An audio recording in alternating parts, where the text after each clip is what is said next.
اسرائیل یاد کرو میری وہ نعمت جس سے میں نے تمہیں نوازا تھا، اور یہ کہ میں نے تمہیں دنیا کی تمام قوموں پر فضیلت دی تھی۔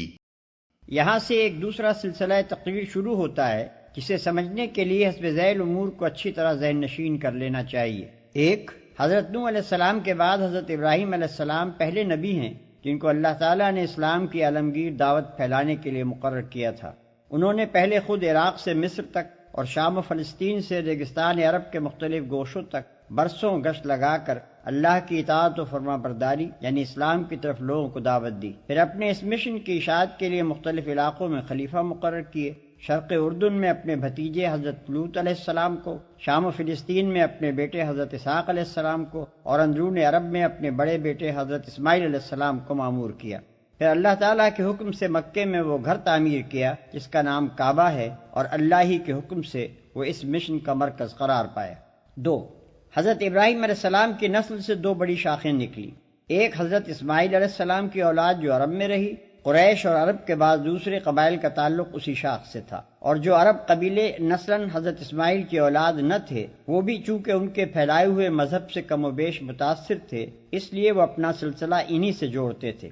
دوسرے حضرت اسحاق علیہ السلام کی اولاد جن میں حضرات یعقوب علیہ السلام، یوسف علیہ السلام، موسیٰ علیہ السلام، داؤد علیہ السلام، سلیمان علیہ السلام، یحییٰ علیہ السلام، عیسیٰ علیہ السلام اور بہت سے انبیاء علیہم السلام پیدا ہوئے۔ اور جیسا کہ پہلے بیان کیا جا چکا ہے حضرت یعقوب علیہ السلام کا نام چونکہ اسرائیل تھا اس لیے یہ نسل بنی اسرائیل کے نام سے مشہور ہوئی۔ ان کی تبلیغ سے جن دوسری قوموں نے ان کا دین قبول کیا انہوں نے یا تو اپنی انفرادیت ہی ان کے اندر گم کر دی یا وہ نسلاً تو ان سے الگ رہے مگر مذہباً ان کے متبع رہے۔ اسی شاخ میں جب پستی و تنزل کا دور آیا تو پہلے یہودیت پیدا ہوئی اور پھر عیسائیت نے جنم لیا۔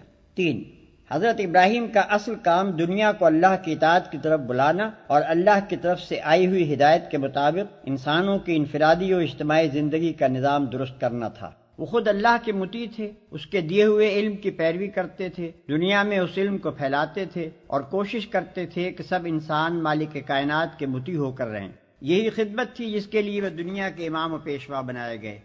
ان کے بعد یہ امامت کا منصب ان کی نسل کی اس شاخ کو ملا جو حضرت اسحاق علیہ السلام اور حضرت یعقوب علیہ السلام سے چلی اور بنی اسرائیل کہلائی۔ اسی میں انبیاء پیدا ہوتے رہے، اسی کو راہ راست کا علم دیا گیا، اسی کے سپرد یہ خدمت کی گئی کہ اس راہ راست کی طرف اقوام عالم کی رہنمائی کرے، اور یہی وہ نعمت تھی جسے اللہ تعالیٰ بار بار اس نسل کے لوگوں کو یاد دلا رہا ہے۔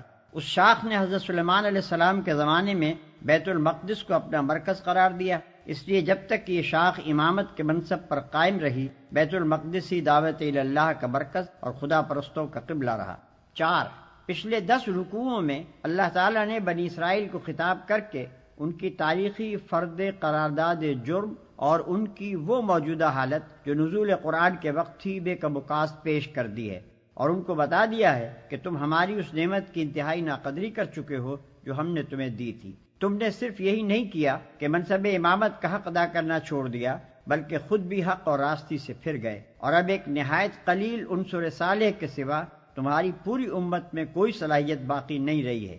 5، اس کے بعد اب انہیں بتایا جا رہا ہے کہ امامت ابراہیم علیہ السلام کے نطفے کی میراث نہیں ہے بلکہ یہ اس سچی اطاعت و فرمانبرداری کا پھل ہے جس میں ہمارے اس بندے نے اپنی ہستی کو گم کر دیا تھا، اور اس کے مستحق صرف وہ لوگ ہیں جو ابراہیم علیہ السلام کے طریقے پر خود چلیں اور دنیا کو اس طریقے پر چلانے کی خدمت انجام دیں۔ کیونکہ تم اس طریقے سے ہٹ گئے ہو اور اس خدمت کی اہلیت پوری طرح کھو چکے ہو لہذا تمہیں امامت کے منصب سے معزول کیا جاتا ہے۔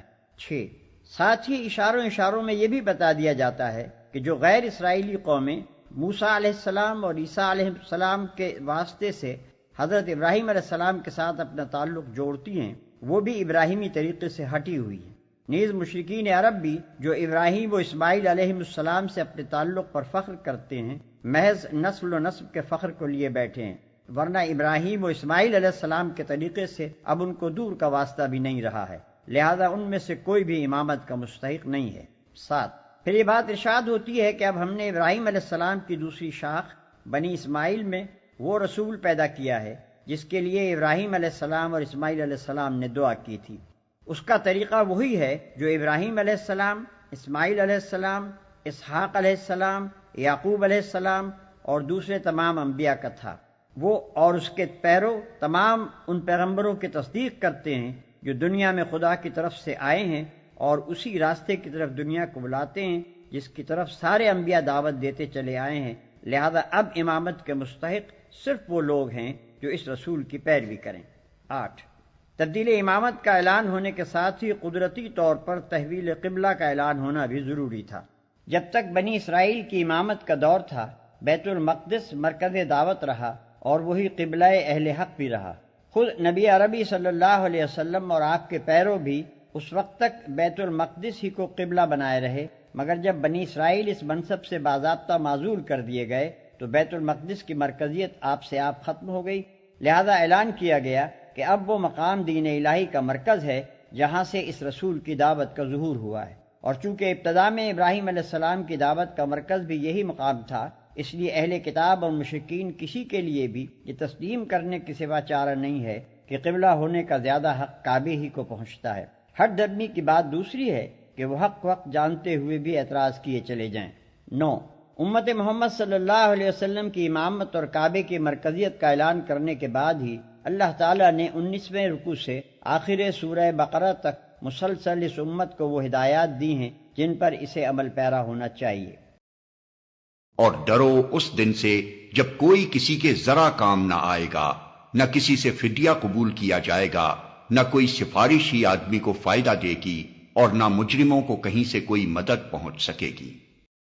یاد کرو کہ جب ابراہیم کو اس کے رب نے چند باتوں میں آزمایا اور وہ ان سب میں پورا اتر گیا تو اس نے کہا، میں تجھے سب لوگوں کا پیشوا بنانے والا ہوں۔ ابراہیم نے عرض کیا، اور کیا میری اولاد سے بھی یہی وعدہ ہے؟ اس نے جواب دیا، میرا وعدہ ظالموں سے متعلق نہیں ہے۔ کہ جب ابراہیم کو اس کے رب نے چند باتوں میں آزمایا۔ قرآن میں مختلف مقامات پر ان تمام سخت آزمائشوں کی تفصیل بیان ہوئی ہے جس سے گزر کر حضرت ابراہیم علیہ السلام نے اپنے آپ کو اس بات کا اہل ثابت کیا تھا کہ انہیں بنی نوع انسان کا امام اور رہنما بنایا جائے۔ جس وقت سے حق ان پر منکشف ہوا، اس وقت سے لے کر مرتے دم تک ان کی پوری زندگی سراسر قربانی ہی قربانی تھی۔ دنیا میں جتنی چیزیں ایسی ہیں جن سے انسان محبت کرتا ہے، ان میں سے کوئی چیز ایسی نہ تھی جس کو حضرت ابراہیم علیہ السلام نے حق کی خاطر قربان نہ کیا ہو، اور دنیا میں جتنے خطرات ایسے ہیں جن سے آدمی ڈرتا ہے، ان میں سے کوئی خطرہ ایسا نہ تھا جسے انہوں نے حق کی راہ میں نہ جھیلا ہو۔ میرا وعدہ ظالموں سے متعلق نہیں ہے۔ یہ وعدہ تمہاری اولاد کے صرف اس حصے سے تعلق رکھتا ہے جو صالح ہو، ان میں سے جو ظالم ہوں گے ان کے لیے یہ وعدہ نہیں ہے۔ اس سے یہ بات خود ظاہر ہو جاتی ہے کہ گمراہ یہودی اور مشرک بنی اسماعیل اس وعدے کے مصداق نہیں ہیں۔ ہم نے اس گھر کعبے کو لوگوں کے لیے مرکز اور امن کی جگہ قرار دیا تھا، اور لوگوں کو حکم دیا تھا کہ ابراہیم جہاں عبادت کے لیے کھڑا ہوتا ہے اس مقام کو مستقل جائے نماز بنا لو، اور ابراہیم اور اسماعیل کو تاکید کی تھی کہ میرے اس گھر کو طواف اور اعتکاف اور رکوع اور سجدہ کرنے والوں کے لیے پاک رکھو۔ پاک رکھنے سے مراد صرف یہی نہیں ہے کہ کوڑے کرکٹ سے اسے پاک رکھا جائے۔ خدا کے گھر کی اصل پاکی یہ ہے کہ اس میں خدا کے سوا کسی کا نام بلند نہ ہو۔ جس نے خانہ خدا میں خدا کے سوا کسی دوسرے کو مالک، معبود، حاجت روا اور فریاد رس کی حیثیت سے پکارا، اس نے حقیقت میں اسے گندہ کر دیا۔ یہ آیت ایک نہایت لطیف طریقے سے مشرکین قریش کے جرم کی طرف اشارہ کر رہی ہے کہ یہ ظالم لوگ ابراہیم علیہ السلام اور اسماعیل علیہ السلام کے وارث ہونے پر فخر تو کرتے ہیں، مگر وراثت کا حق ادا کرنے کے بجائے الٹا اس حق کو پامال کر رہے ہیں۔ لہذا جو وعدہ ابراہیم علیہ السلام سے کیا گیا تھا اس سے جس طرح بنی اسرائیل مستثنا ہو گئے ہیں، اسی طرح یہ مشرک بنی اسرائیل بھی اس سے مستثنا ہے۔ ابراہیم نے دعا کی، اے میرے رب، اس شہر کو امن کا شہر بنا دے، اور اس کے باشندوں میں سے جو اللہ اور آخرت کو مانے انہیں ہر قسم کے پھلوں کا رزق دے۔ جواب میں اس کے رب نے فرمایا، اور جو نہ مانے گا دنیا کی چند روزہ زندگی کا سامان تو میں اسے بھی دوں گا، مگر آخر کار اسے عذاب جہنم کی طرف گھسیٹوں گا، اور وہ بدترین ٹھکانہ۔ دنیا کی چند روزہ زندگی کا سامان تو میں اسے بھی دوں گا۔ حضرت ابراہیم علیہ السلام نے جب منصب امامت کے متعلق پوچھا تھا تو ارشاد ہوا تھا کہ اس منصب کا وعدہ تمہاری اولاد کے صرف مومن و صالح لوگوں کے لیے ہے، ظالم اس سے مستثنا ہے۔ اس کے بعد حضرت ابراہیم علیہ السلام رزق کے لیے دعا کرنے لگے، تو سابق فرمان کو پیش نظر رکھ کر انہوں نے صرف اپنی مومن اولاد ہی کے لیے دعا کی، مگر اللہ تعالیٰ نے جواب میں اس غلط فہمی کو فوراً رفع فرما دیا اور انہیں بتایا کہ امامت صالحہ اور چیز ہے اور رزق دنیا دوسری چیز۔ امامت صالحہ صرف مومنین صالحین کو ملے گی، مگر رزق دنیا مومن و کافر سب کو دیا جائے گا۔ اس سے یہ بات خود بخود نکل آئی کہ اگر کسی کو رزق دنیا فراوانی کے ساتھ مل رہا ہو تو وہ اس غلط فہمی میں نہ پڑے کہ اللہ اس سے راضی بھی ہے اور وہی خدا کی طرف سے پیشوائی کا مستحق بھی ہے۔ کرو ابراہیم اور اسماعیل جب اس گھر کی دیواریں اٹھا رہے تھے تو دعا کرتے جاتے تھے، اے ہمارے رب ہم سے یہ خدمت قبول فرما لے، تو سب کی سننے اور سب کچھ جاننے والا ہے۔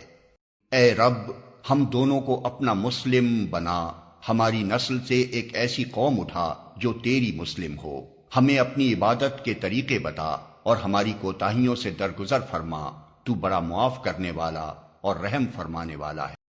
اور اے رب ان لوگوں میں خود انہی کی قوم سے ایک ایسا رسول اٹھائیو جو انہیں تیری آیات سنائے، ان کو کتاب اور حکمت کی تعلیم دے اور ان کی زندگیاں سنوارے، تو بڑا مقتدر اور حکیم۔ زندگی سنوارنے میں خیالات، اخلاق، عادات، معاشرت، تمدن، سیاست، غرض ہر چیز کو سنوارنا شامل۔ تو بڑا مقتدر اور حکیم ہے۔ اس سے یہ بتانا مقصود ہے کہ محمد صلی اللہ علیہ وسلم کا ظہور دراصل حضرت ابراہیم علیہ السلام کی دعا کا جواب ہے۔